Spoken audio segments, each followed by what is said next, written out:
नमस्कार दोस्तों, नाग पंचमी से संबंधित आइए आज आपको एक बहुत रोचक जानकारी देती हूँ। हमारी संस्कृति और हमारे त्यौहार कुछ न कुछ हमें जरूर सिखाते हैं। उसी तरह से नाग पंचमी के बारे में कहा गया है कि एक नाग पंचमी का बहुत ही प्रभावशाली मंत्र है, जिसके बारे में ये बोला गया है कि इसको दिन भर में एक दो बार भी अगर हम पढ़ लेते हैं तो नाग देवता प्रसन्न होते हैं और हमारे घर परिवार की रक्षा करते हैं।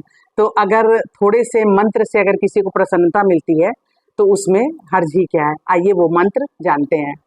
वो मंत्र है, नाग बाढ़े नागिन बाढ़े बाढ़े नाग के सातों कुआ। कुआ सांप के बच्चों को बोलते हैं।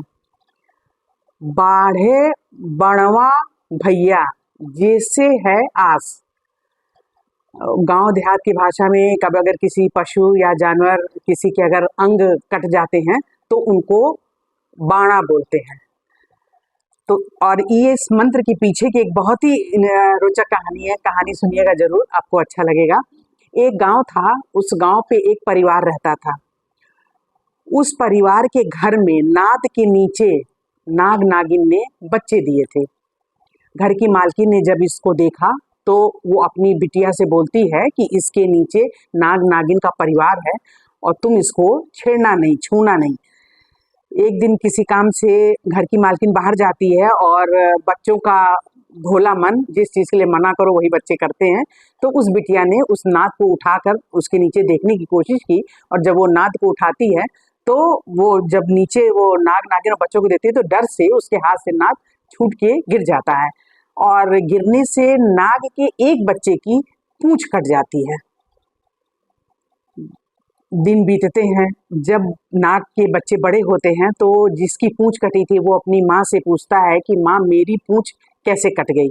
तो नागिन वो सारी कहानी बताती है। इससे नाग का बच्चा जो है उस बिटिया पे बहुत क्रोधित होता है, उसको बहुत क्रोध आता है और वो अपनी माँ से कहता है कि माँ जब इस दिन इस बिटिया की शादी होगी, इस लड़की की शादी होगी, मैं इसके साथ साथ इसके ससुराल जाऊंगा और वहां मैं इसको डस के मार डालूंगा।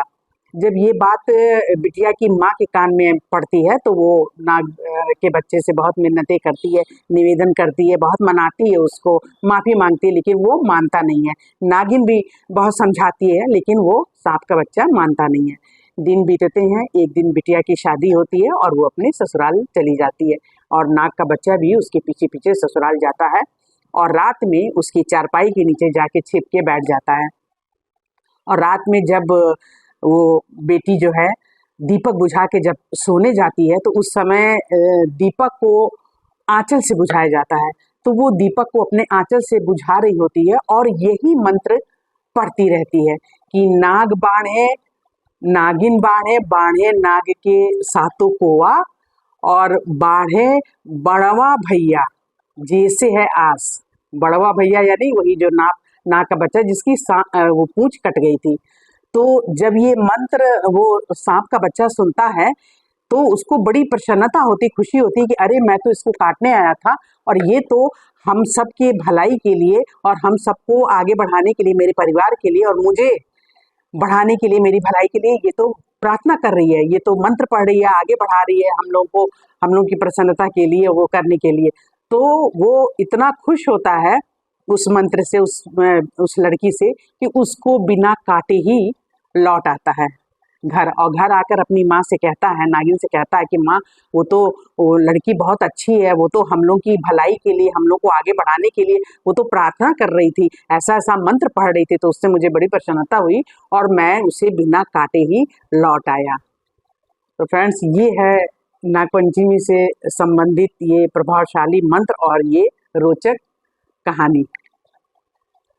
थैंक यू मुझे समय देने के लिए और सुनने के लिए।